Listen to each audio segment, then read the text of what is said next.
Hello and welcome to episode 59 of the Nerds at Large Gaming Podcast. I'm one of your hosts, Darby Hallman. I am Jeff Mayo. Jeffrey, how you doing? Pretty good. How about you?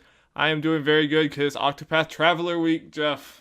It is out. It Finally, is after out. all this time. It's finally happened. Me and Jeff have played so much of it, and we are so excited to talk about it. But we're going to save that for the main topic so that we can just completely let loose with all of our thoughts and opinions on Octopath It's Traveler. weird to think that was announced 18 months ago. Oh, wow.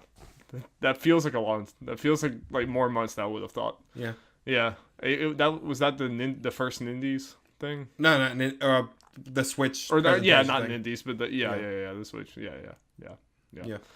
That's a long time ago. That's crazy. But we will be getting to that. We have some news, but first, a little bit of housekeeping.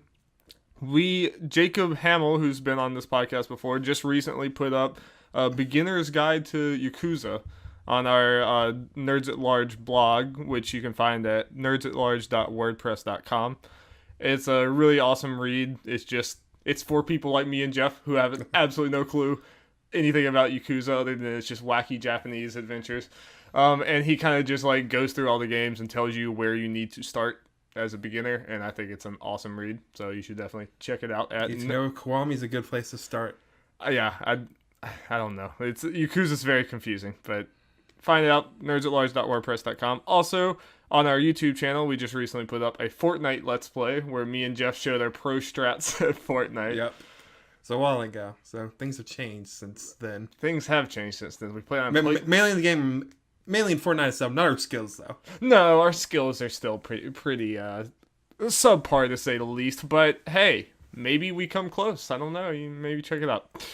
And also, we're still doing the Pokemon Emerald Nuzlocke. We're at episode 10 now. That just went up on Friday. We fight Brendan Urie again. It's really fun. And those come out every single Friday, so definitely check that out. And on the YouTube channel and our Nerds at Large Spoilercast podcast feed, God of War Spoilercast. Still need to check that out. Great game. Yep. That's all my stuff, Jeff. And I'm pretty sure all we've been playing this week is Octopath Traveler. So I think we can pretty much just skip right over that segment. I played a little Final Fantasy VII. I started that. Oh, how has that been going for you? Good. I mean, not far. I just got Tifa. Mm. So, not far at all. Yeah, I mean, you saw those amazing graphics and everything. Exactly. You could tell they were proud of those graphics. Oh, they were so proud. The way they just, especially that opening segment, they're just like, yeah, we're going to zoom in. I mean, people were losing their minds in 1997. I can almost guarantee that. Yeah. All right, Jeff, let's get into the news. News jingle. Jingle, jingle, jingle. So, yeah, but some news stories. Somewhat of a slow news Yeah, we ended up time. at least pages-wise about the same amount we normally do. So. Yeah. But we'll make the most of it. I think we can have some good conversations. But we are in the dog days of summer when it comes to gaming news in the post E3 world. Give me a second. Jeffrey, not being prepared with your papers. I had them in the right order, but Test.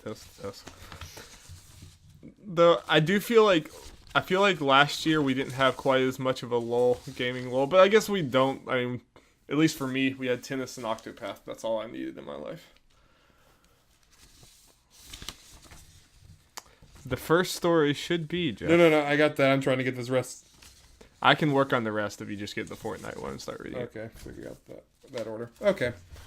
Yeah, the first, I guess, biggest story of this week, just depending on how you look at it, was Fortnite Season 5 was released, or, Fortnite was updated for Season 5. There was a whole ARG leading up to it where there was a burger whatever thing showed up in California, Arizona or something. It was crazy. And a lot of changes and additions. I got this news from IGN just throughout the articles to make sure I got the major stuff. Here's just some changes and additions, and not all of them. We haven't really played it yet. We're not into the Fortnite, so we don't know the nitty gritty. But here's some stuff. There's a desert biome now. Cool. Is it a whole new map? Or is it just a new part of the map? They changed some of the maps. Like, they took out some areas and replaced them with something else. There's a new vehicle, the all-terrain cart, or the ATK. Where all four, like in a team thing, all four players get on the cart. And you can use the top of the cart to jump up in the air. That is interesting. The final phase of the storm will now shift as time goes on. So people, once it gets really small, you can't really camp, you know? Wait, so how does that work exactly? I'm not really sure. I just saw that. I imagine it's, you know, when it gets really tiny, and the timer might keep on going, even when it gets like about the smallest thing or whatever, or about the smallest thing, then it'll just start moving around. That's interesting. Yeah. Okay, that seems like that adds a interesting dynamic. Sorry, that's how we win. I want to play it. I want to try that. Yeah. I want to try this. The Nintendo Switch version of Fortnite will now allow the use of motion controls. Let's Oh, go. Yeah, so excited. I mean, you don't have to use them, Darby. I'm not gonna use it. You can be a scrub. I'm joking. I'm joking. I don't really care. Will you be using motion controls now? Is that Probably. This is when I'm playing on the TV. Jeff is the motion control master? It just feels so much better, Darby. I mean, hey, more options for people, sure. There's a new racetrack on there, and there are time trials for it. You can move in the cart, and there are little things, and you do time trials. Like during the match? Yes. That's fantastic. Yes. You know, those rifts are still on the map. Mm-hmm. You can go through it. It'll launch you up. You'll go through a rift that's up in there. You'll come out, so you're able to parachute back down. That's cool. And the rift will disappear, I think, after using it, so someone can't follow you, I guess. Yeah. Yes, and everyone's not just doing that all the time. And there are now Viking ships. Of course, because why not? Here's your list. Like, all of this stuff sounds awesome. I've not tried it out yet. I want to. I just love how much fun it seems like Epic is having with this game. Where it's just like, I mean, even though I think PUBG is probably like something I would enjoy more on a technical level, it's just Fortnite just seems to be like, it's like a no stress. We're just having fun with this. Mm-hmm. It's just goofy, and I love it. You know, it's like it has such a community, and it's such a like vibrant world right now. It just seems like any idea they have, like, that sounds fun, let's put it in the game. And I think they're doing this the right way. The keep of the momentum is like, okay, we're continually change things. We're still talk of the town, and not in a negative way. Right, and they're not like, they're not like resting on their laurels with that. Yeah. They're continuing on and not like pulling out shady practices because they know that they're on top and they're not going anywhere right now, so they can just kind of. Speaking of that, I just realized I should have put this after it, so we're going to move to a later story. This comes from Rebecca Valentine from GameIndustry.biz. Epic Games has adjusted the revenue share split of its Unreal Engine marketplace, offering a higher percentage of asset sales to the developers. Proceeds of sales will be split, with 88% going to developer and 12% to the store, as opposed to the former 70% to 30% split. So developers get more money, Epic gets less. The change in revenue share split will be effective retroactively, with developers receiving payouts for all sales since the store's 2014 launch in accordance with the new distribution. Quote, thanks to both the marketplace growth and the success of Fortnite, Epic now conducts a huge volume of digital commerce, said Tim Sweeney, Epic CEO and founder. The resulting economies of scale enable us to pass the savings along to the Unreal Engine marketplace community, while also making a healthy profit for Epic.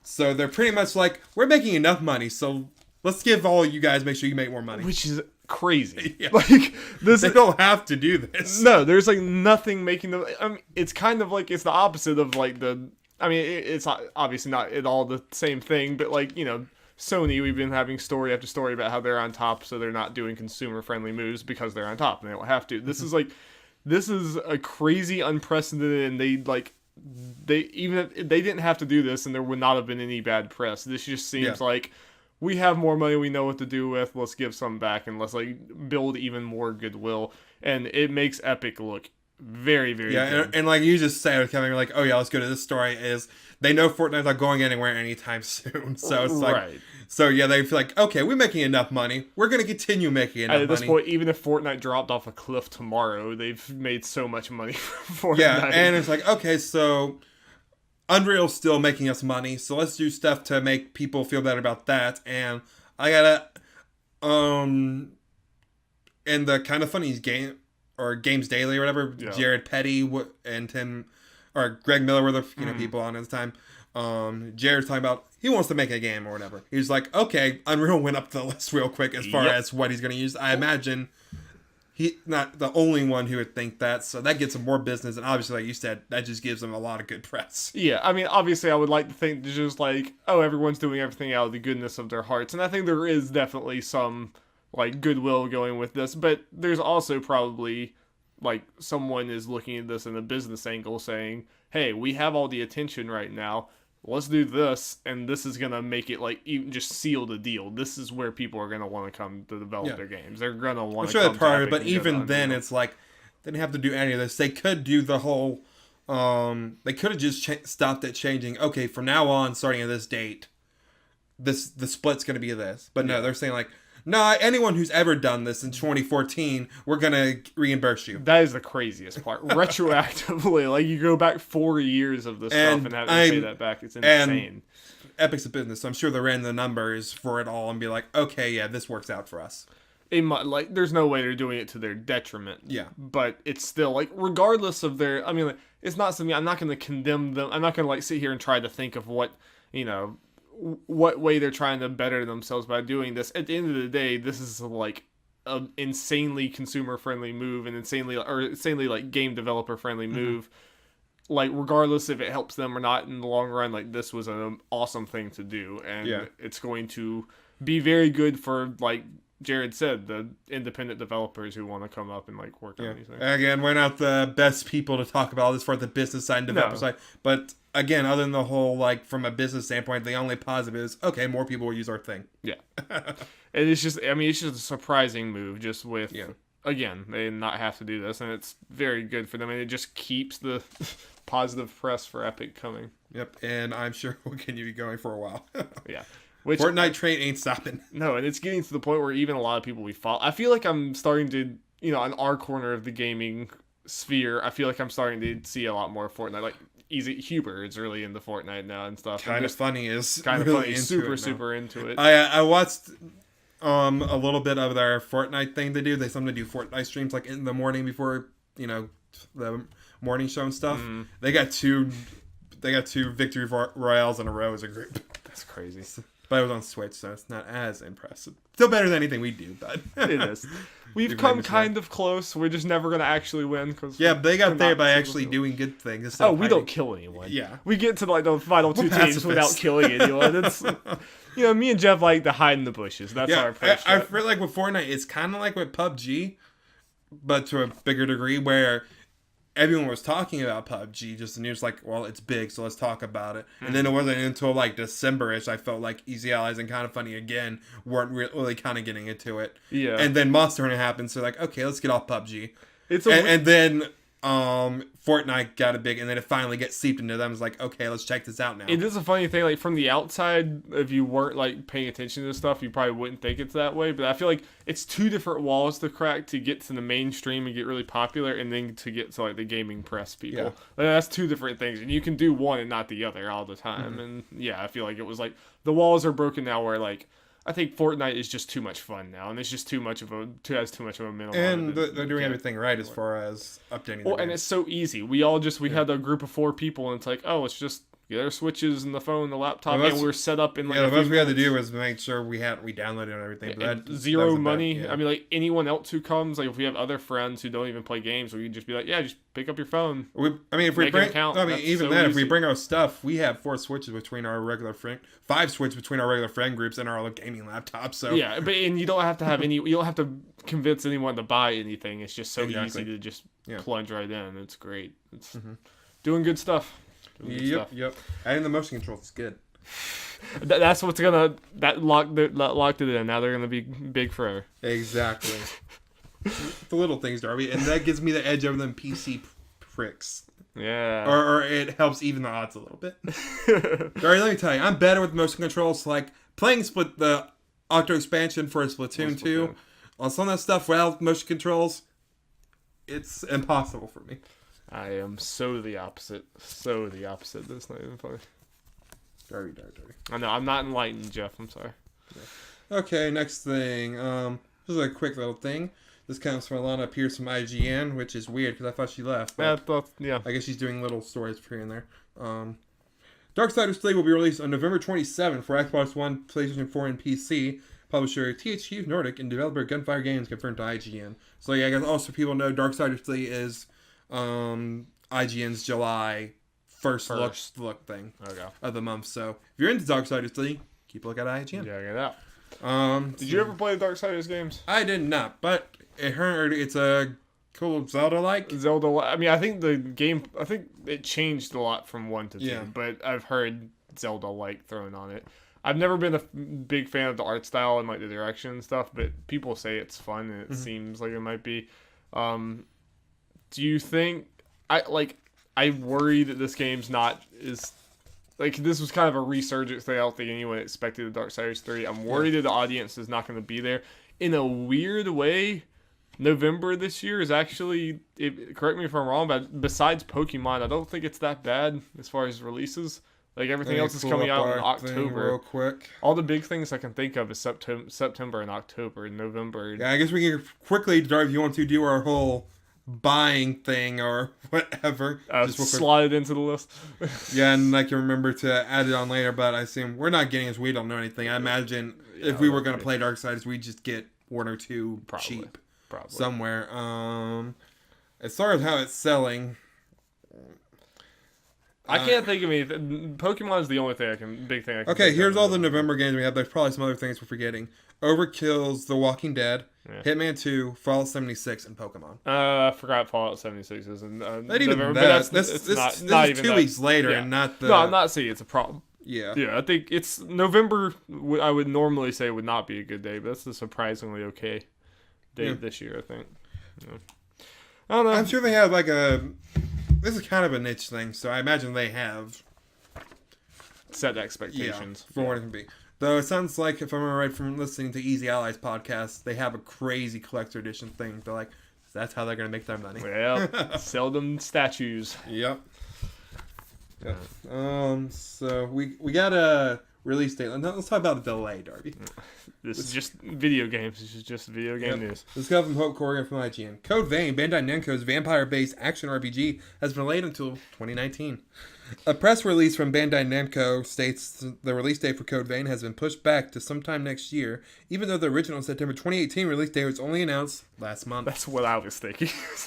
Herb Hort, Vice President Marketing and Digital at Bandai Namco Entertainment Europe, says the delay is due to desire to improve the game and exceed fan expectations under feedback from hands-on demos.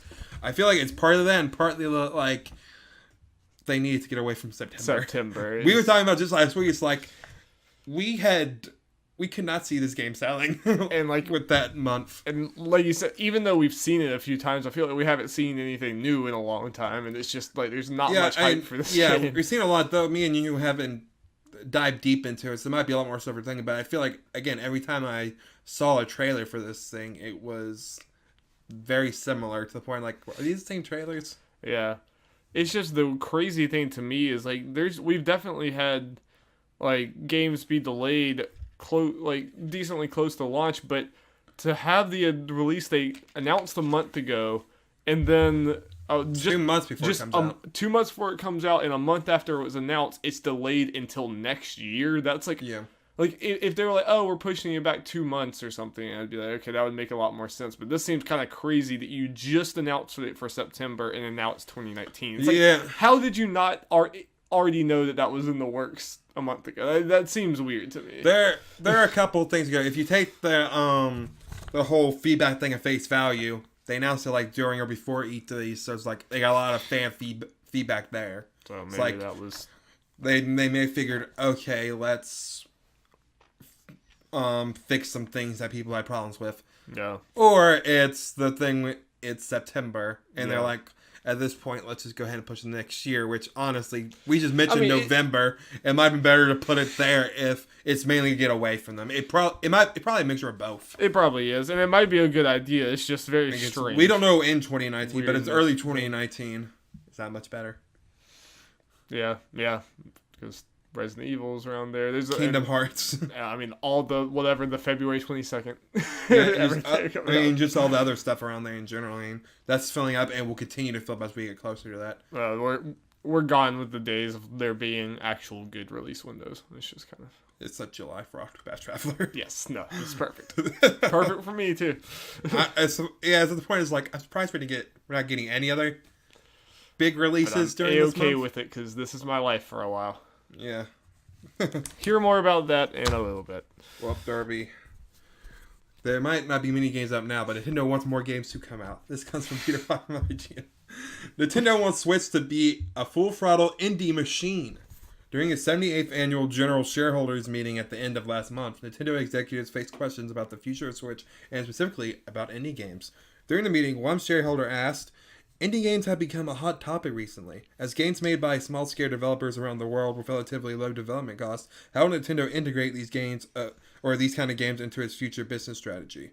Nintendo senior executive officer Susumu Tanaka gave a surprisingly high estimate for exactly how many games the company hopes to bring to the Switch. Quote, "We are actively engaging with indie developers at video game-focused shows and other events in different regions. Some of the indie games already released have gone on to become million sellers worldwide," Tanaka said.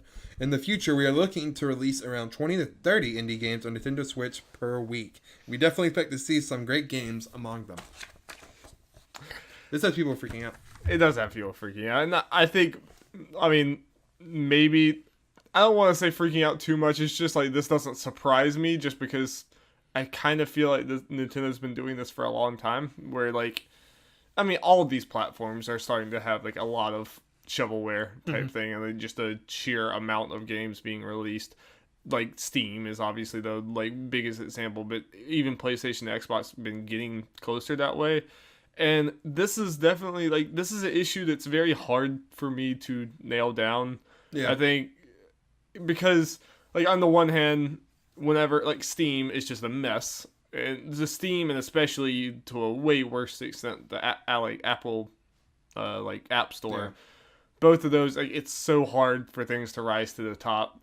And especially you think about, like, developers spending so much, like, all the money they have and years of their lives or whatever as indie developers, they finally get their game onto, like, the Nintendo Switch store, and they get drowned out with a bunch of just shovelware stuff that was made in a month, and it's terrible, and it just gets drowned out and dies because it couldn't stand a chance against 30 other games that week. Yeah. But then also at the same time, if you start cutting a bunch of games out and turning people away, you could be turning away, like, actual really good games.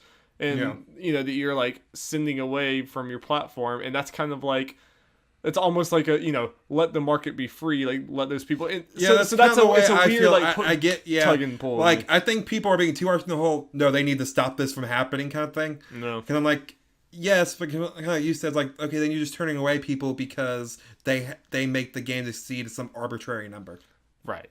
Right, and that's what, like, it's never gonna be like, you probably will, like, turn away. Most of what you're turning away is gonna be trash, but even that one amazing game that you turn away, that sucks. Yeah. That's someone's livelihood that you just. I feel like a lot of this would be better on Steam and Switch if they both just made their store better. Like, I need to maybe go through Steam more. But during the Steam sale and everything, it was a mess. It was a mess.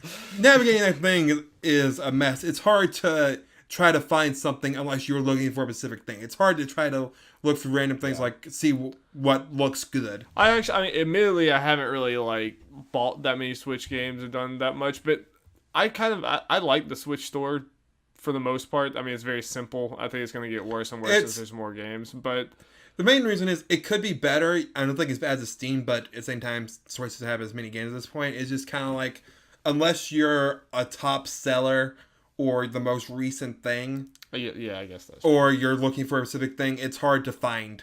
Yeah. It's hard to find gems that may not be the best seller and came out a little while ago. Yeah.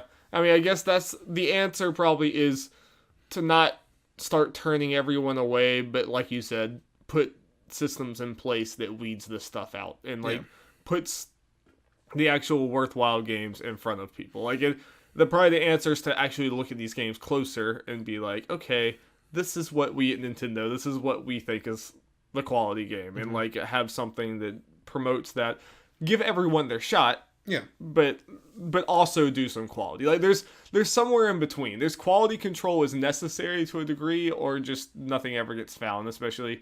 We're in a gaming landscape where, like, these smaller indie things that no one heard of can succeed, and some of those are, like, the best games of the year. Mm-hmm. But people need to see those. Yeah. And so, like, so this is, like, the 20 to 30 indie games can sound worse than it is, but, like, I don't know if I'll like the alternative any better. It's weird.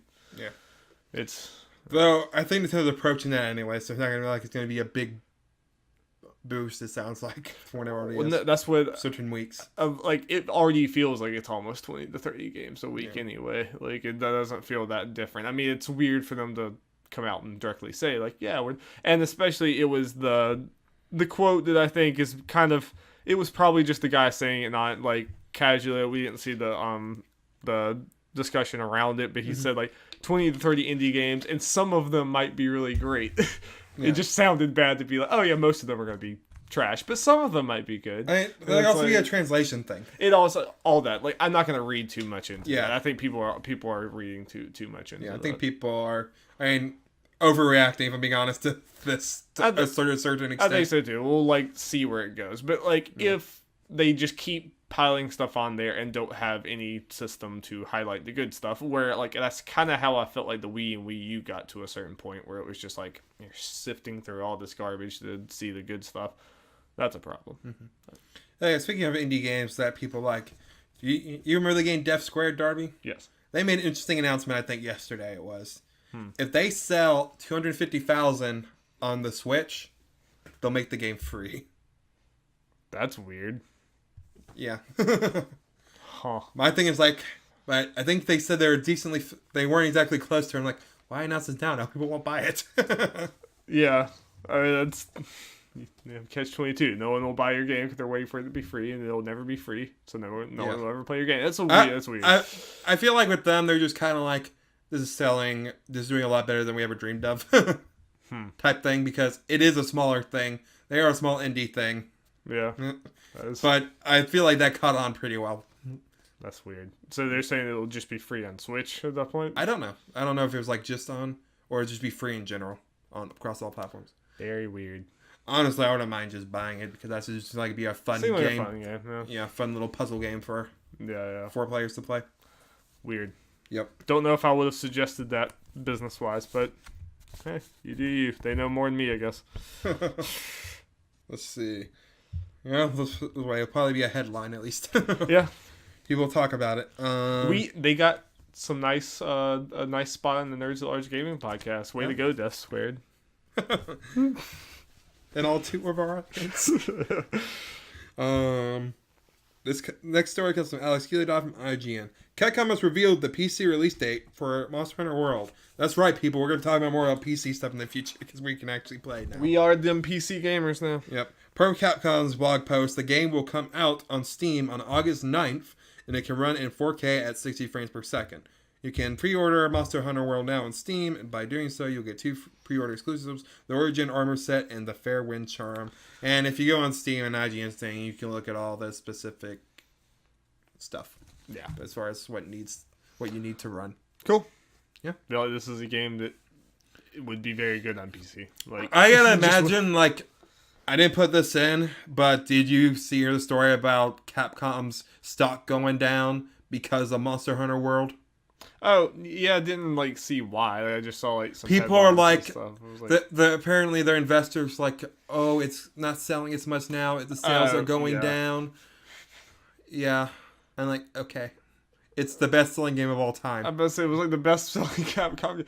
Is it just because they, like, expected that train to never stop or something? Like, that seems weird to me. I mean... But like, it was obviously going to slow down at some point. Maybe it slowed down more than we thought, but even if it did, it was just like, that game came out the gate. It already sold like 7 or 8 million or something like that, right? It was like, more than that, I think. Yeah, at this point. Best-selling Capcom game of all time, Darby. But Capcom's had this several times. Like, Resident Evil 7 came out and sold like 7 Capcom million. investors are weird. Sold like a lot I think it had over of 5 copies. million. Yeah. And then they were like, oh yeah, Resident Evil 7 underperformed to our expectations. And everyone was like, what were your expectations? It was like, so I don't know. Like, yeah, I would take that with a grain of salt. But part of the reason I put this in was because I feel like this will be a decent boost to Monster Hunter World sales, because there are people that were waiting for this, because I think they announced this a while ago. Yeah. That were waiting for it. And there are going to be a good number of people that get it on PC. Because that already have it, because mods, 60 frames per second, and all that kind of stuff. Like, obviously, I won't, because I'm playing with you guys on PS4 and stuff, but I feel like this game would be better on PC. Like, I feel like just the amount of menu options and systems and everything, it already kind of feels like a PC game that was ported on the console awkwardly. So like I think that's a good place to play it. Keeping with Monster Hunter, this comes from Adam Bankhurst from IGN. Final Fantasy XIV's Behemoth will be added as a huntable monster in Monster Hunter World on August 1st, 2018. We need to get in on that, Darby. We need to learn what the level is, get there so we can do this. Yes. Apparently it has all the like Final Fantasy spells I can use. That's awesome. That's so awesome.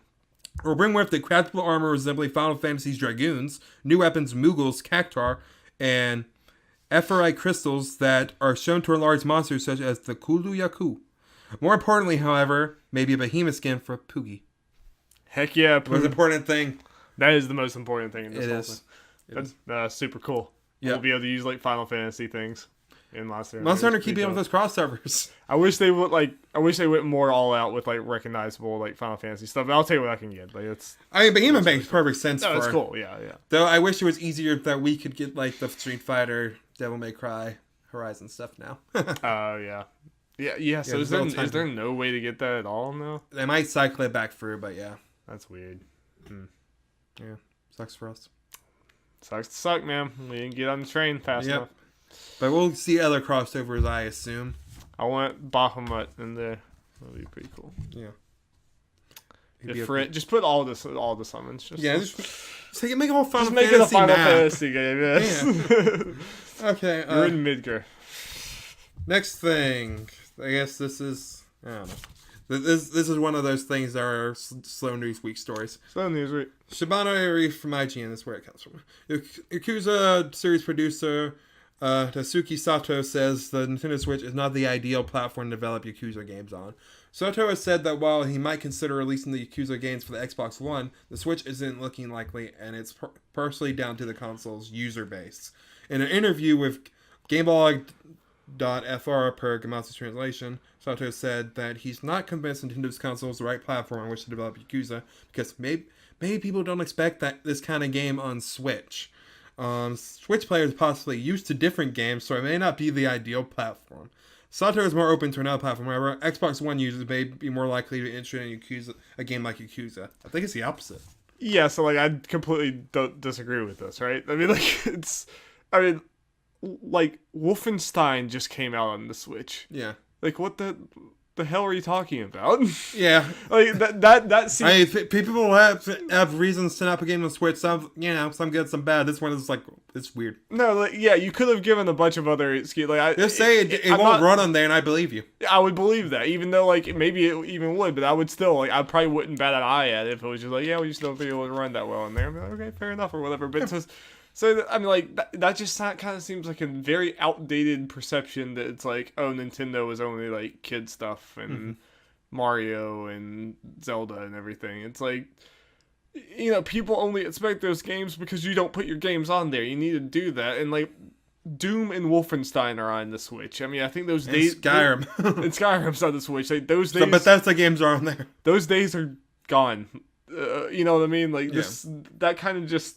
I don't know. That seems like a very outdated mentality to me. I mean, I think Yakuza would do great on Switch. I mean, like a very Japanese-centric game like that, and I mean, Nintendo, the Switch sold very well in Japan. I just feel like that audience is already like kind of a JRPG audience. Not that this is necessarily a JRPG, but not in the way we think of it. Not like not. I guess you're like a Pacific kind of. I guess not in the way that we say that, but. You know what I mean? Tonally wise, I would not be at all surprised if Yakuza did come out on Switch and sold amazing. Yeah. I don't know. This just kind of seems. I completely disagree. This seems off base. I think Yakuza would do great on Switch, but yeah. Oh well. Oh. Again, read Jacob Hamill's article. It's on the Nerds at Large blog. It's pretty darn good. You need to read it. About the Yakuzas. All the Yakuzas. Definitely a game on my sick I need to figure out what's the proper way to... I say Yakuza and Yakuza. Yeah. I usually say Yakuza, but I might be wrong. I think it's Yakuza. Jacob, help us. Or it might be one of those things where... I don't know. I watched the anime. I should know. You should know. Like I don't think I'm expecting to know, but you should know. Yeah. The next story is from Alice Gileadov from IGN. ESPN, Disney, and ABC will now broadcast the Overwatch League Derby. ESPN has announced Disney has signed a multi-year broadcast deal with Blizzard Entertainment. The deal will cover the Overwatch League playoffs beginning this past week. Articles called Overwatch matches will be broadcast across the ESPN network, ESPN2, Disney XD, ABC, and streaming services with hundreds of hours of live and highlight programming. This will mark the first time the Overwatch League will broadcast live on TV. There will also be a recap show on ABC alongside full replays. Additional content catered toward fans unfamiliar with Overwatch could also be included. The Overwatch League will still be broadcast on Twitch as well, if that's important to you. Yeah. Video games taking over, Jeff. We're taking over the world. The world is ours now. Yep, just like you said in the text, whatever, you can hear the crybabies. The butthurt crying. Yeah. I can hear that from a mile away. Because it's on ESPN 1. The people are going to turn, what's this video game stuff in my sports league? This isn't sports. I will never understand it because it's not like putting on Overwatch there. It's not like, oh, we're going to stop showing poker. We're going to stop showing NFL. We're going to stop showing the things you want just so show Overwatch. It's like there's already so many things on ESPN that they show poker all the time that people don't watch. Who cares? I don't know why everyone has this fixation on video games and sports need to be separated because it's kind of weird that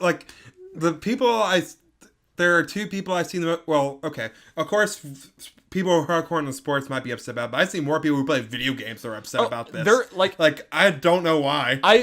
I'm equally annoyed by people. A lot of people on both sides because there's some people in video games that push that same narrative too. That it's just oh, sports are dumb. Keep it away from sports. This is bad or whatever. When me as a fan of both, I'm looking. It's literally. Video game fans, super video game fans, and super sports fans are the same exact type of people. Mm-hmm. They just have focused. Sports is just socially acceptable nerdiness. Yeah. The people who do, the fantasy sports are just as nerdy as people who do D&D. It's just, sports is more socially acceptable. Yeah, except for Fortnite's case, which I don't know the exact thing, but I'm pretty sure that tournament they had to easily broke a bunch of records. Oh yeah, it's doing amazing. Was it watched more than the Super Bowl? Is that something I saw that was true? I don't know, so it's not confirmed. Point is, a whole bunch of people watched that. Oh, it's already just in this first thing. We need Alex on to talk about Overwatch League too, because they know so much more about it. I would love to talk to him about it, but it's multi-million-dollar thing. Oh, yeah. I was talking about the Fortnite thing. And they're I think they're doubling the amount of teams for the Overwatch League and everything else. Yeah. And so I think these are getting in Rocket League. I think it covered it. It's let's see. This story, multi-year broadcasting. So it is going into the next season. Mm. So just made that clear, not just for the. Yeah, it might be a whole big deal. This is the first time it's been on live TV like that. Mm-hmm. So it's. And again, another example of a team doing games as a service well. Yep. No, super well. I mean, the fact that Overwatch is going beyond the game now. It's becoming a whole. And people were talking shit about winning Game of the Year awards.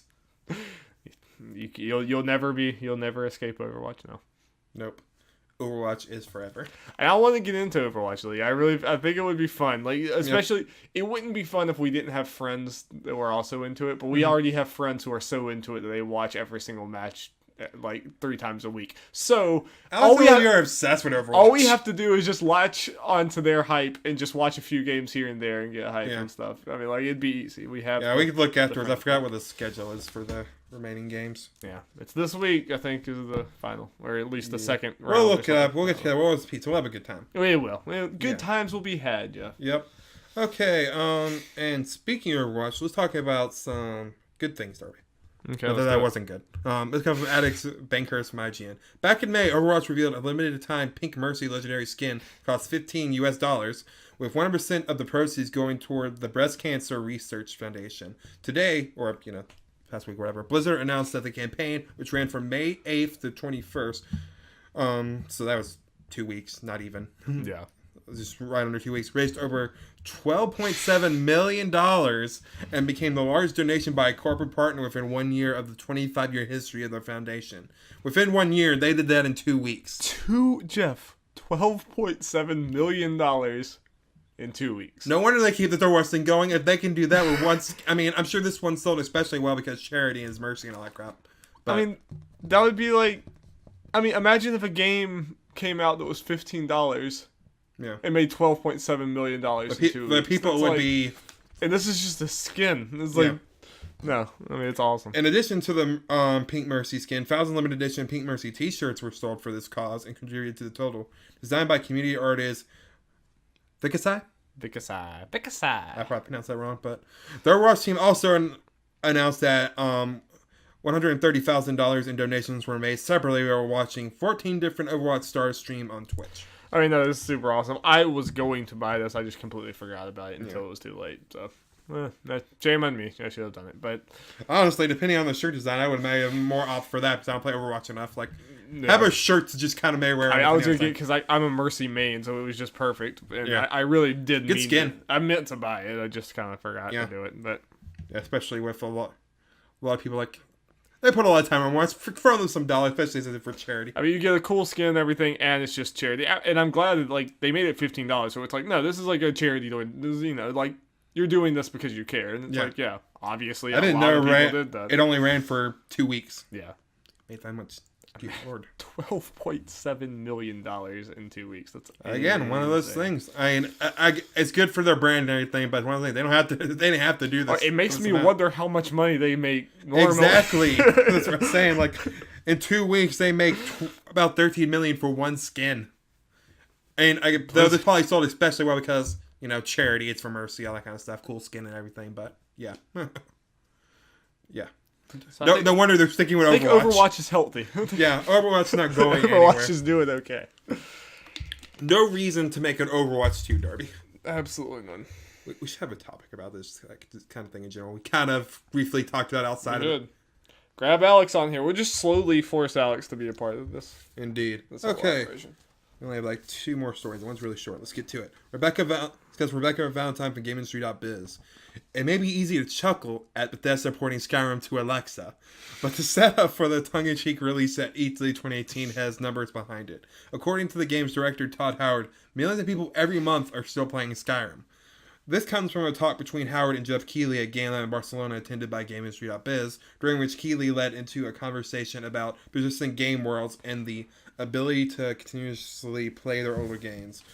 Quote, even now, the amount of people who play Skyrim 7 years later, millions of people every month are playing the game, Howard replied. That's why we keep releasing it. If you want to stop releasing it, stop buying it.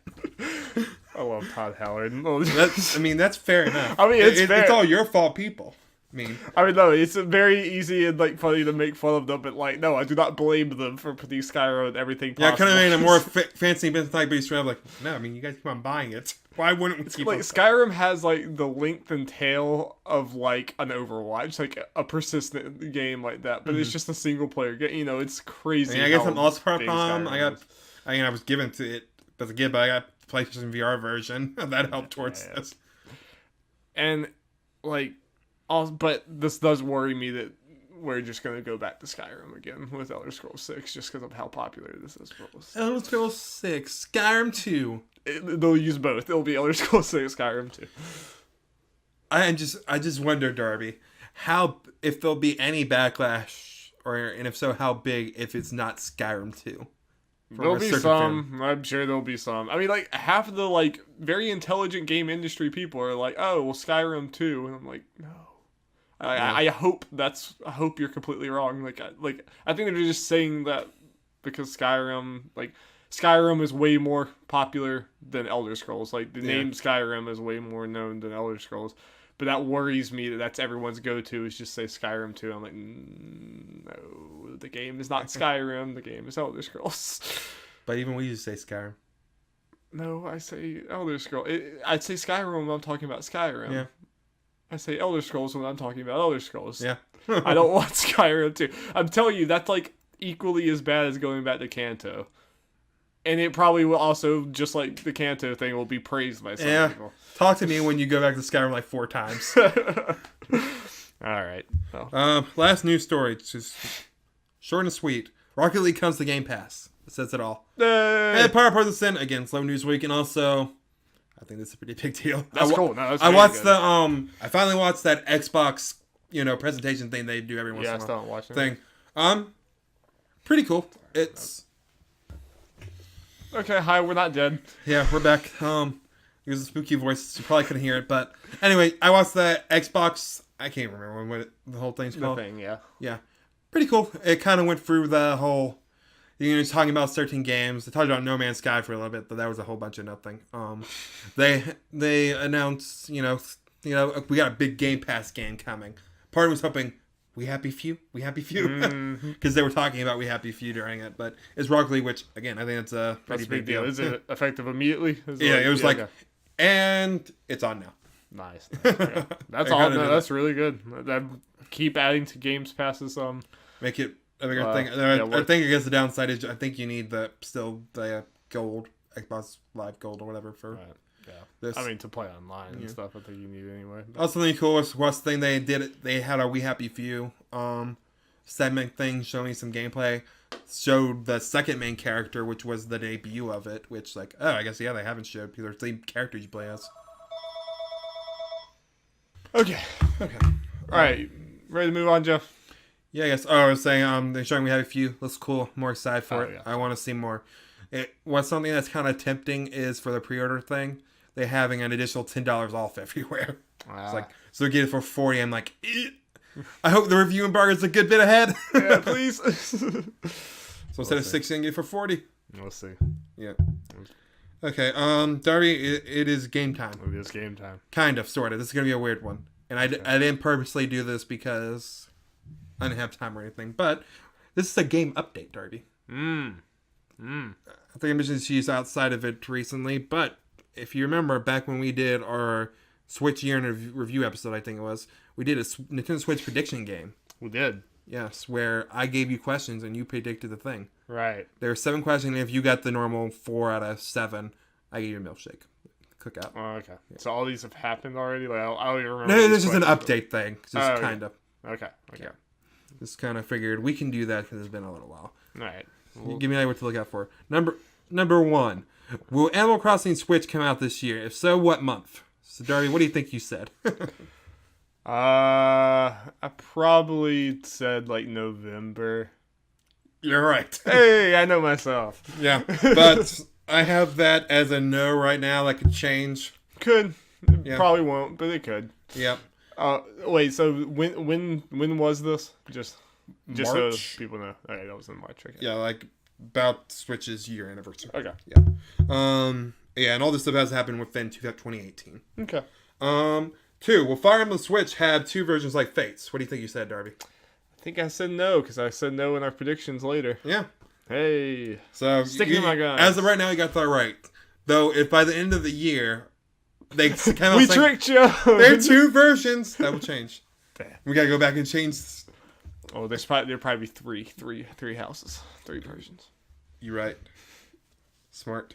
Number 3. Will we get Metroid Prime 4 at Pokemon Switch this year? What do you think you said, Darby?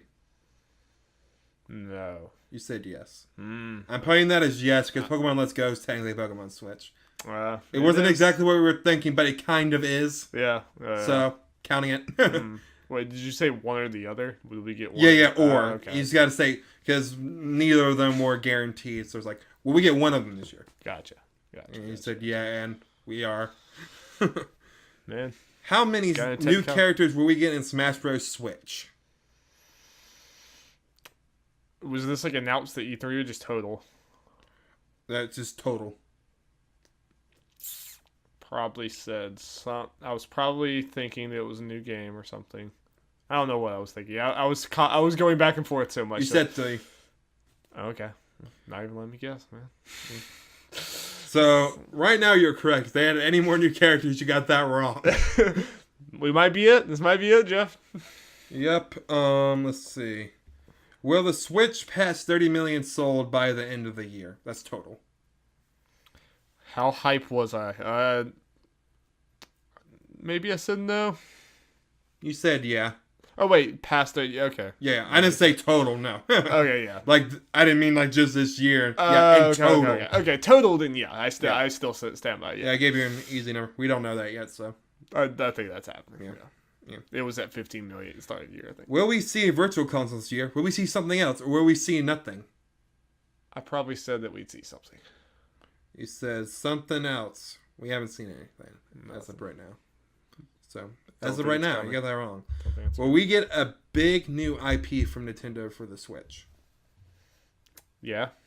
Yeah, I say yes. You said yes. We haven't. We have not. Yeah. So right now you got, I would say, as of right now, kind of 3 wrong, 2 right type thing. 2 to be determined, though the 3 wrong could change. So It could. Animal Crossing Shadow Drop. And lucky for you, there's nothing for you to lose. You can only gain from this. I didn't make it. I wasn't gonna force if you lose, you gotta. No. You only have to gain. Cool. Figure we just do a little update for that. Makes It it could easy. always be an Animal Crossing Direct. Yeah. It probably wouldn't be for this year, but you never know. Yeah. Could be. Yeah. All right, Jeff. Are we ready for the Octocast? Octocast. I'm ready to talk about that Octo expansion from the Splatoon Darby. Let's go. Yep, that's all we're talking about for a full 5 hours right now. Yep. No, me and Jeff. The game's hard.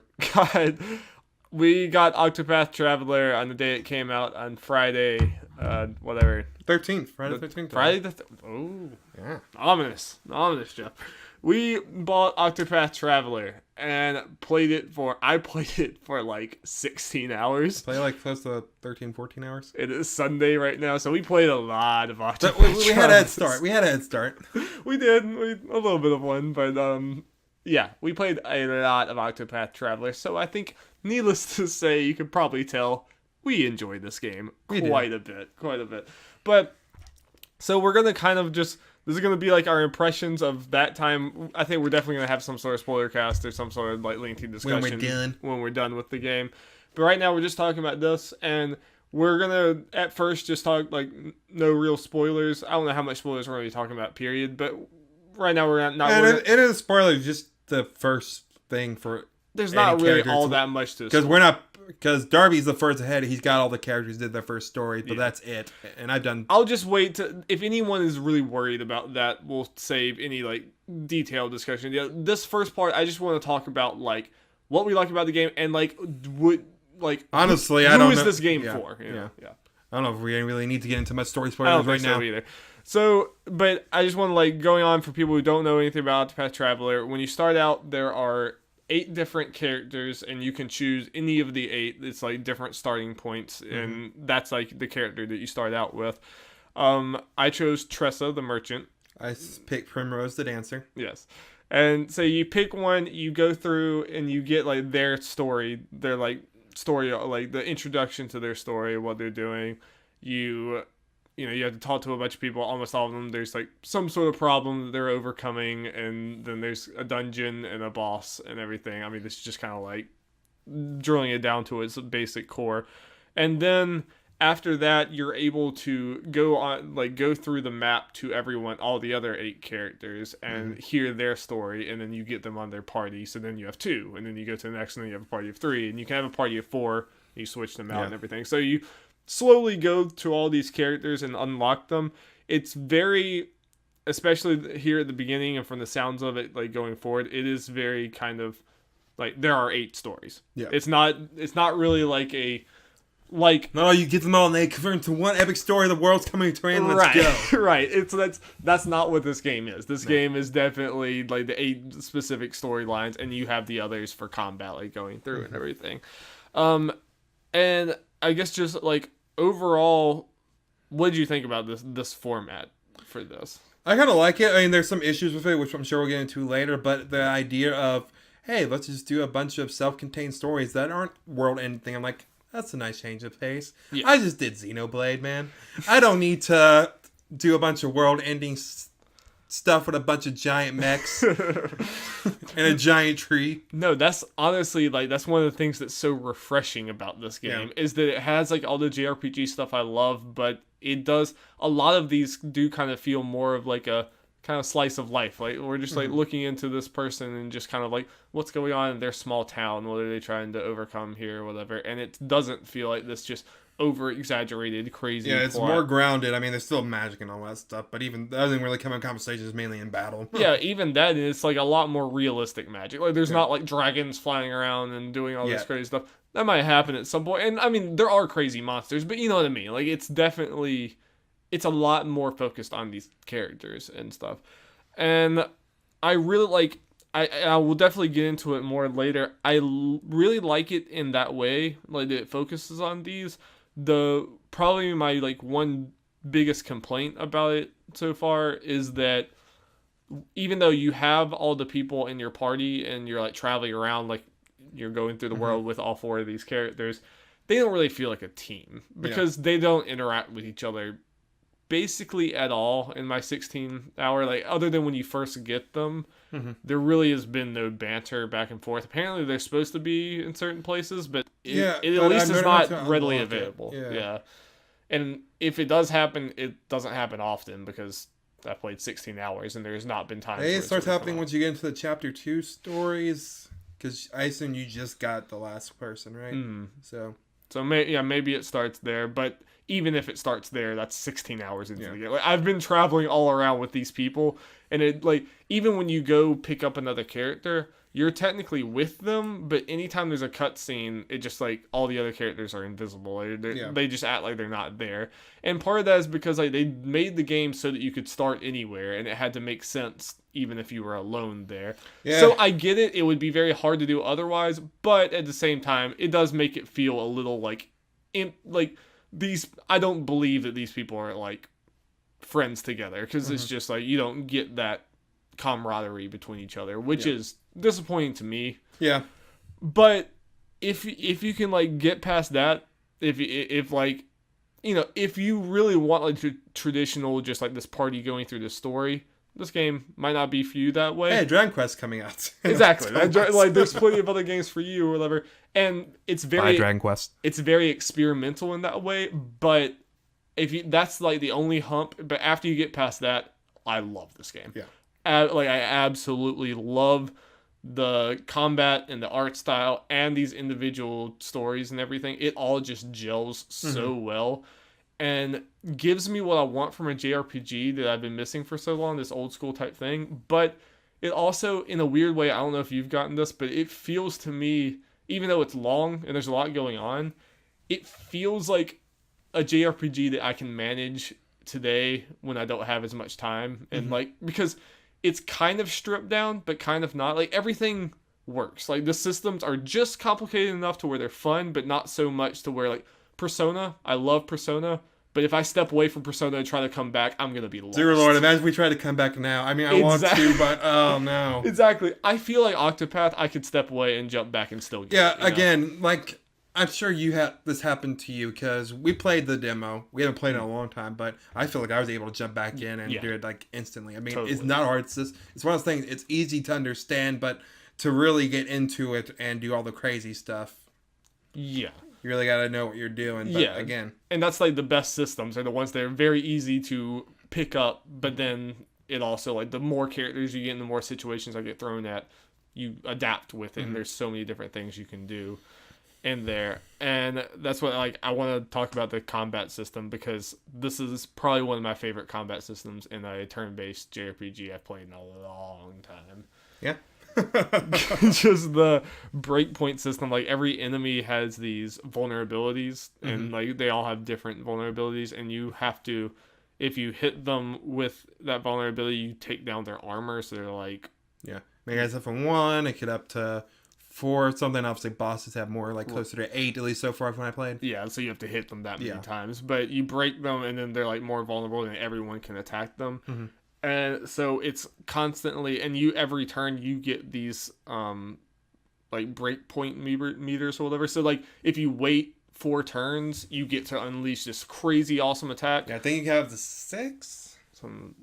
Or you can wait 2 turns and do a slightly less thing, like less powerful. The way those works, you gain those orbs, you can use them for regular attacks, you can charge that up and do multiple hits up to about 4. Or you can use up to 3, I think, during your special abilities and just make those more powerful.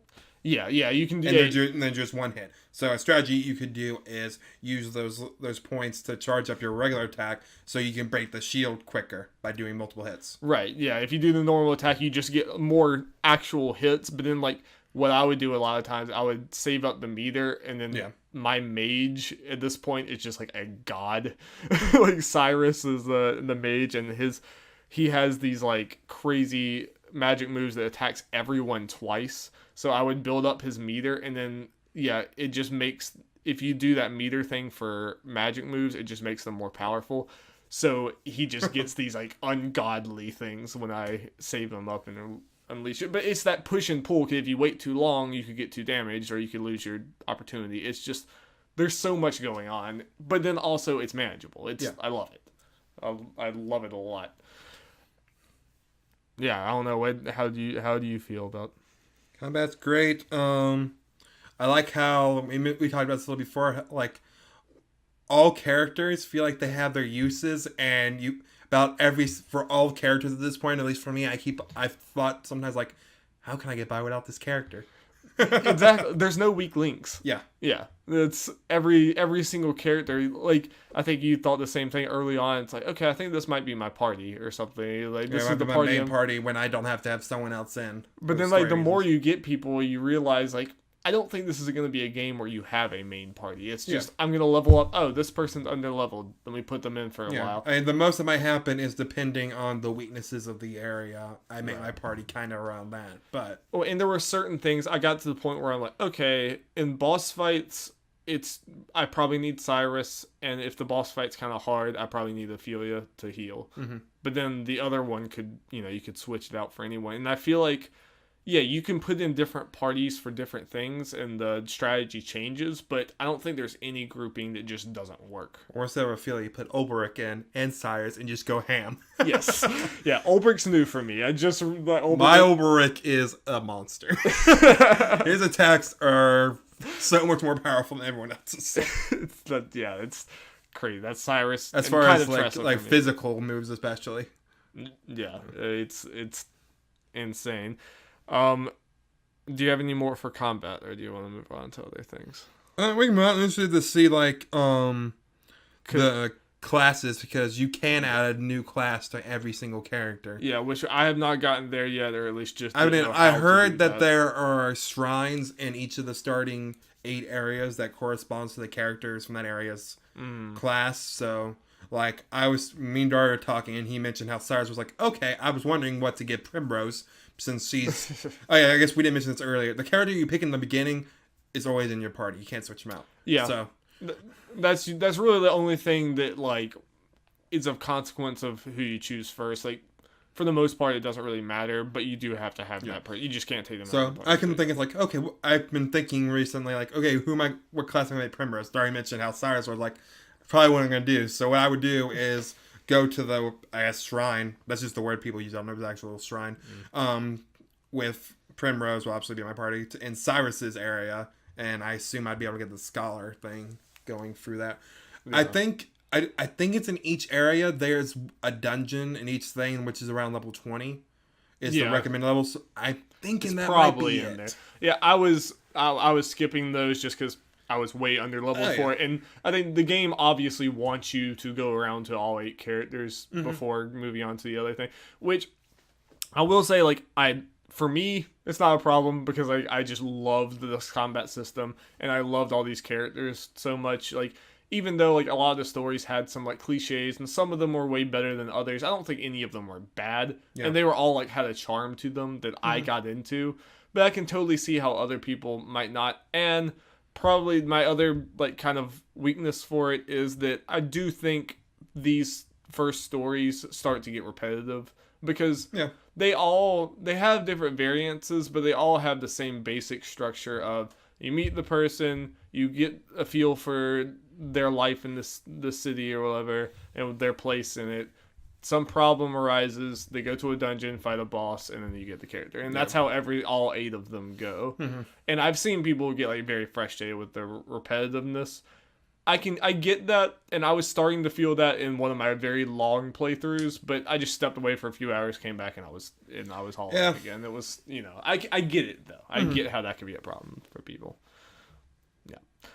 But the one thing I have to talk about, because I think I'm not even exaggerating a little bit when I say, like, this takes this game from a good game to an amazing and like one of my favorite games is the art style and music, because like I cannot remember a game where I was this enraptured with just I'll literally go to a new area and set the controller down and just stare at some of this stuff because this game is beautiful.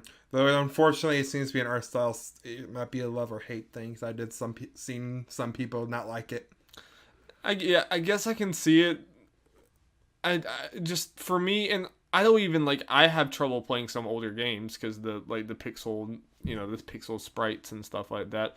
I just feel like this is the way to make those retro type games now, where it's like you're paying homage to this retro aesthetic, but you're also like adding what the Unreal Engine can do and what the modern engines can do, and the sprites themselves are beautiful. It's not that the sprites are not, but it's just like that combined, this like weird, like, like mixing of these older sprites and then the shimmering snow or the shimmering sand in the background and everything. Like this might or the water. Like every single area has its own unique thing that we're only in the starting areas. Exactly. And like when I look at the probably like to a volcano or something. When I look at the map and I see how far right it goes, I'm like, yes, yes, give me those. areas. I imagine the way it's going to be is that we keep on branching out as the stories go, and there's like no, like, no, if you saw, I don't really think of the spoiler, but each story has 4 parts, so there are 32 chapters in all. Right. I imagine they're just 32 areas, and there might be some. Some of them, I know Tressa and Cyrus, both of their chapter 2s were in the same city. Okay. Well, that makes sense, because those are 2 characters I have not gotten, so I wouldn't know that. I think pretty much everyone else were in different locations. Though I guess I imagine like when you get to chapter 4, that might consolidate more into like the same areas, which it's not going to bother me because they've already shown so much varied, like so many, like honestly, the rest of the game could take place in these areas, and I would still be happy. So the fact that we're even branching out further is just gravy to me.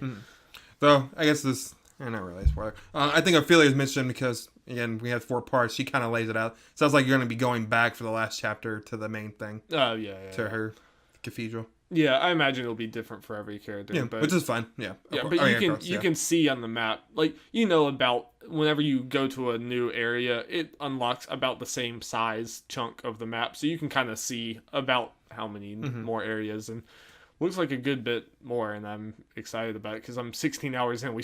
I just finished the first chapter for. You're a fourth of the way through the game, Darby. As far as main story, that excites me so much. That excites me. Not even mentioning all the side stuff you can do. Oh, it's so good.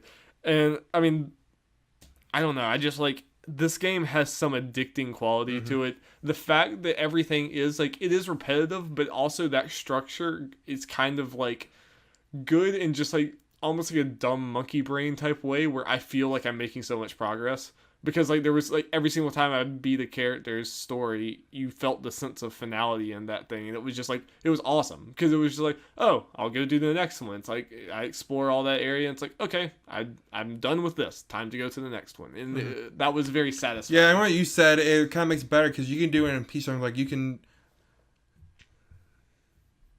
There's someone else. I don't know. But there's set things like, okay, I'm going to go towards this. I can just go towards this town, or I can try to complete this story if you want to play little chunks. There are enough things you can do, little set things to go farther. Yeah, there's like it's structured in a very like nice way, and especially again for me, someone who loves these types of games but doesn't have time to do them, this seems perfect. Plus, you can take it on the go, Darby. Which I've been playing it in handheld. I've played the entire time in docked. I think I played handheld once when I was grinding, but I played pretty much the rest of the time in docked. Cause I was already home. I wasn't away, and I wanted to see it on my TV because it just looked so good. Like this might be one of the most beautiful games I've ever played in my life. Like and so it's not even talking about the music, which is also such a thing for me because like music's very important for me for video games, and the fact that like. You could right now play the music for each one of these areas, and I would be able to immediately tell you which one it is because it's just so like different and iconic to what you're seeing, and the music and the like visuals meld so well together. Like this might also be one of my favorite soundtracks in the game already. I love it. I think I know the Easy Allies music winner for this year. They have a category for that. This is definitively, and I can't see anything breaking it, because like the sheer amount of just the instruments and just how different everyone sounds. And even when you fast travel somewhere, it'll be like you'll be hearing this music, you'll click the fast travel, and then this like boom hits, and it melds like perfectly into that section just in the loading screen. It's just, I know I sound crazy. I'm just like rambling on, but like this game excites me so much when it comes to these things. Like it's just from a production quality, it's they outdid themselves. It's crazy. I've seen people say this. I think I saw some people say this is what they wanted, like Bravely Default or I Am Setsuna, those line of games, what they wanted them to be. Because I never really got into Bravely Default, and definitely this has like Bravely Default.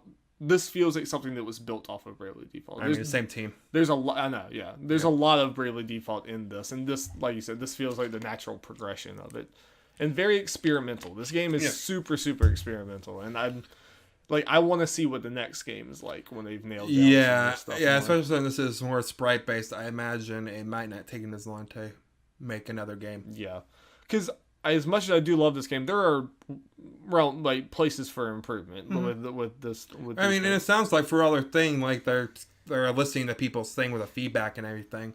Like they listened to the quality of life stuff people added. They added the skip function and a whole bunch of other random stuff. Also super good. Yeah, that people wanted. So if people are saying stuff about the story, they might take that to heart and maybe work on that some for the next game. Try to make it more a cohesive thing. The biggest thing is just like, honestly, the biggest thing that would like make this game several ticks higher for me is like, I just want some banter, man. You know, I just like, I want to traveling through. I want this to be like a band of characters, like Tales games. You know, Tales games, like those characters, you kind of got the feeling for their relationships with each other, and I feel like that added something to the game. And that's just, you know, I just want some conversations, Jeff.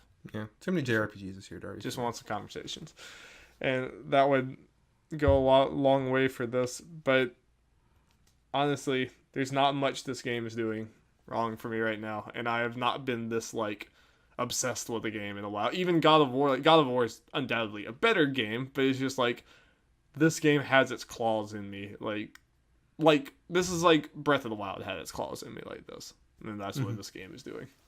Where it's just like, I want to be playing it all the time. Forever and ever. Okay, I was looking at something. Apparently, I just read something that party banter and stuff start popping up in Chapter 2 stuff. So okay. That should have happened sooner. That definitely should have happened sooner. I mean, I get it was probably hard to develop this game where, like, you know, you had to make it so that anyone could start anywhere and go in any order and get the characters in any order, and it still makes sense. So I get how that would have been hard because you have to make sure there's a conversation no matter what. Yeah. But I feel like it could have been done, even if it like ramped up a lot in Chapter 2. I just wish that they should have had at least like one conversation pairing for each one of these that could have happened. Like, maybe just have maybe a conversation for each character of a character that's next to them, which would be the you would assume is the character that one of the characters that any person no matter where they start would go next. Right. Yeah. Yeah. I just went in a circle. I don't know about you. Yeah. Though actually I didn't go killing that. I started with Primrose, went to the left to get the Olbert. No, to the other side to get the Apocryphs. Alphen. Yeah, Alphen. Then let's see, who did I get? Then I think I got the person to Therion. No, okay. I got Alvin, then I went back to Olbert. It's like, okay, because I know Therion was next and he's a thief, so like, let's go get some muscle. Yeah, okay. So someone I know will be strong and good with weapons. Yeah, that makes sense. I was like, oh, we're just on our merry traveling through the land, so I just went. There's something I like. I think we mentioned in the fast travel system. I love that just some JRPGs, you gotta work and get to it. You just get it right away. Once you get to a town, you go to any town. And everything's so close that even if you have to walk a little bit, it's like, it's not a big deal. This game, and like, it might be a turnoff to some people who like want their JRPGs to be like, you know, you have to figure it out, and it's like expansive stuff, and it's like kind of difficult to find your way around. You know, like I used to love those games and stuff because I had so much time to put into these when I was like in high school. But this game is a lot more of like, it respects your time a lot more, I feel like, than some other JRPGs. It, again, might be bad for some people, but almost every path going from place to place is not that crazy. Like, there's, hidden chests every now and then, but you go a few, like, 2 minutes of walking and then you're there. And that's about every single thing. The visuals are obviously crazy in every single one of them, but it's pretty simple getting from place to place, which I love. I gotta imagine it gives me the satisfaction without wasting so much of my time. No, I imagine there are not too many people that are upset with that, because the most common complaint I'm seeing for a lot of JRPGs and long games at this point is it not respecting people's time. So I feel like this, like with you, it's just a breath of fresh air. It's like, everything's simple. I can do this. It's giving me the satisfaction that I used to get from these JRPGs in a shorter amount of time and with less. Still have a long. I mean, not less thought. Like it's hard to make it sound good because it almost sounds like I could see there's going to be people who don't like how simple it is, and I used to be one of those people, but now I respect that it's getting you there faster, and that it's just great. We're gonna have more to talk about this game because I love it so much. Indeed. Do you have any parting thought? What is your favorite story so far? Because Primrose. For me, it's of course, Primrose. I guess we're talking about the stories a little bit. Primrose, Tressa, and Ophelia are like probably my 3 favorites. I find it funny you like the Ophelia. Not saying I don't dislike it, but I feel like it's the one I'm seeing people hating the most. Really? I didn't like the ones that like. Oh, so you did Hannet or whatever? Yeah. Oh god. Okay, we can talk about something negative. Dear baby Jesus, the like them trying to make it sound old timey or whatever. Yeah. But they're literally just putting EN or ETH on the end of like every other word to the point where like, don't get me wrong, I don't know much about like how people spoke in Old English, but there's no way. There's no way that's accurate. Okay, that's another thing. There is a 0% I've seen people not liking accurate. Ophelias, or I might be remembering wrong. I don't know. I'm more familiar with people and their names and all that stuff now than I was before, but reading some of the things. But Hannet was definitely one where people like with the demo, people are like, do not start with Hannet, because there were a lot of people who are like, I just played this, I don't know why people are liking this game. No. I could see that. I mean, honestly, that the writing and the thing in there took that whole story down several pegs, and it took me until almost the end of it to finally get over it to where I could just kind of read it, and it still drives me crazy because like if you haven't played this game, they tried, they're like art thou and all this stuff. They try to make it sound old-timey Shakespeare. And at least as far as I know, that's the only place where that does that to that degree. That's supposed to be their thing, I guess.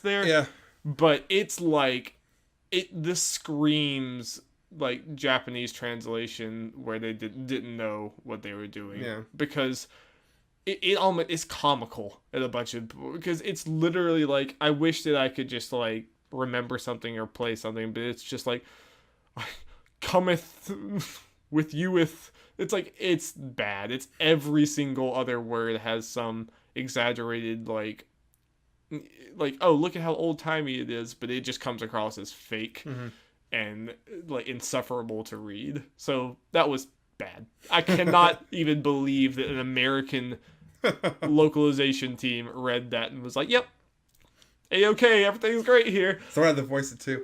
Oh, it's so bad. It's so bad. It was even voice acted. That's how far this went. They knew that it was bad. It was like, oh god, it's so bad. I was like Pharaoh's story. Olberg's okay. It's kind of generic war guy thing, but it's fine. I actually liked Olberg's a decent amount. Like I never played the demo of Olberg, so I didn't really know. Like I expected worse. Like I was like, right, yeah. Makes sense for his. I was interested going forward. I like Therion's okay, basic whole thing. Like, I get you get the idea quickly. It's like, okay, this guy has his pride and everything. It's like, fine, I'll go steal those stupid orbs. I like Therion as a character a lot more than I like the arc, but yeah.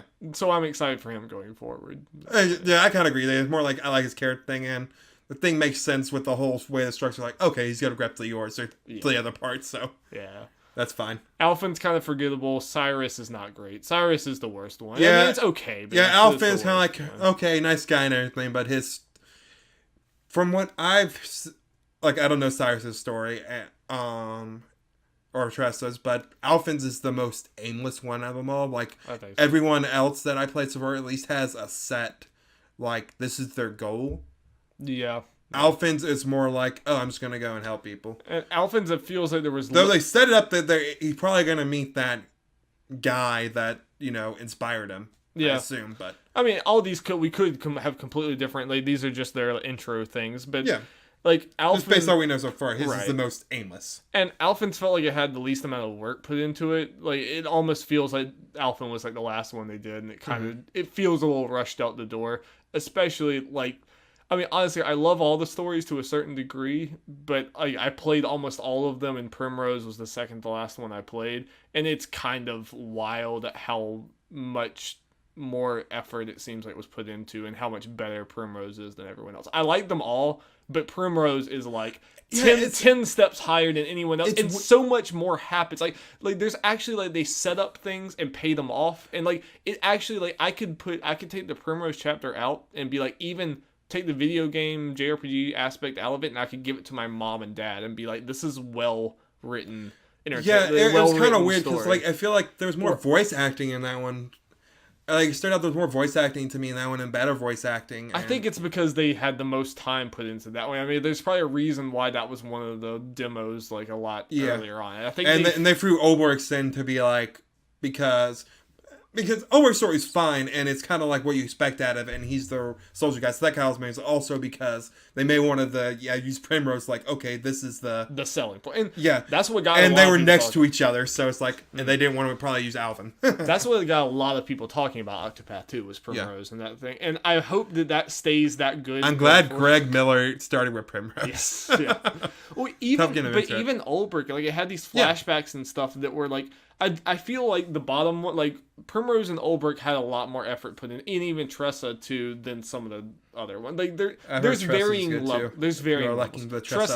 Tressa's is, like, very charming, but it's super, super good. Like, I like Tressa's a lot. Cool. That was an awesome place to start. Like, it was just a great way to start. So, Darby, do you think, based on our play time, the way we're talking, that's going to be up there in our Game of the Year thing at that? I mean, it's number 2 for me right now, and I'm a fourth of the way through it. But if you maybe say something, I would put number 2. We'll see if that drops any with the rest of the game. But and when it's coming out later this year? Yeah.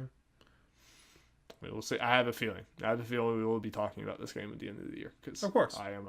No. Like, I think it has a chance. Nothing we've heard in reviews. Like, I'm just gonna go ahead and say it. I'm trying to think. I guess potential. I guess I can say that. It's probably going to make both our top 5s for sure. Unless it drops the ball. I don't want to be over-exaggerating or whatever, but it has a chance to be my favorite game, and God of War be what I think is definitively the best game. Because God of War is definitively a better game than Octopath Traveler.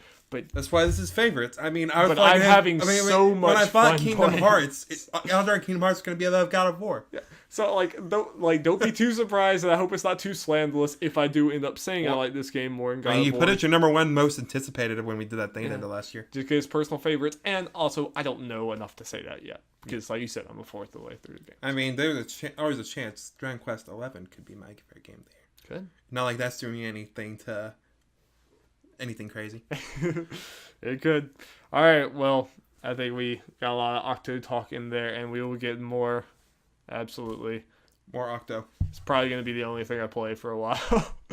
I'm super, super into it, and I'm... Well, and we don't have anything until, like, any big release until... It's Tomb Raider's the next thing for me, Spider-Man for you, right? Is there anything else in August? I mean, We Happy Few potentially, but... Even then, even if it's good, I'm going to have to really see, just because if I miraculously get done with Octopath, we're about done then, I'd consider it if I just hear amazing things about We Happy Few. Maybe try to get that in before those other games. But other than that, not until Spider-Man starts Dragon Quest. I've heard of that on my PSN, though.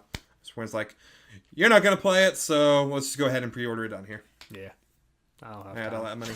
Yeah, man, I understand. Just wanted to make sure before I mean, I'm going to make time for Octopath, but... Yeah. I'm so happy that this game, that we're this excited about this game. Now, we've been excited about it for so long, and I was worried that it wasn't going to live up to it. But there was always that in the back of my mind where I was... Yeah, because it's very experimental. Like, this could have gone very wrong. Well, and just with Square's, I mean, it being down a kind of track record with this stuff. Like, people like Bravely Default, okay, but it was kind of a love it or hate it type thing. Even then, not necessarily full on love for the people who did really like it. Yeah. Bravely Second, people were a lot more down on, and then I Am Setsuna and Lost Sphere, or for a lot of people, were at best okay. Right. So with these kind of throwback type things, there was a worry. Yeah.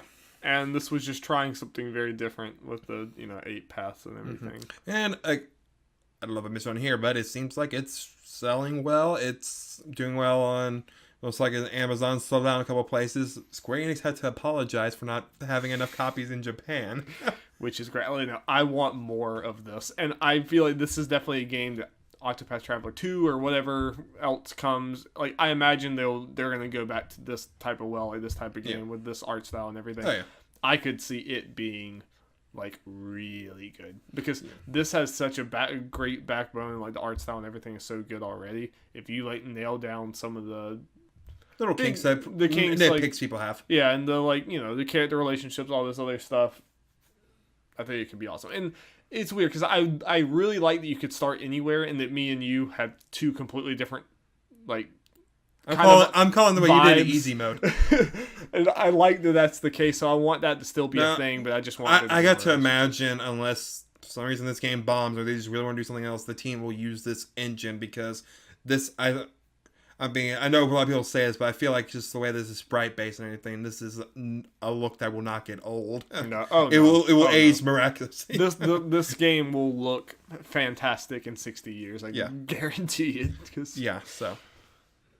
So beautiful. I mean, even I know we're just rambling. You're welcome to leave at this point, because we're pretty much done. But even when I was playing it, my dad walked through, and I was in Ophelia's area and everything, and he was that's a good area.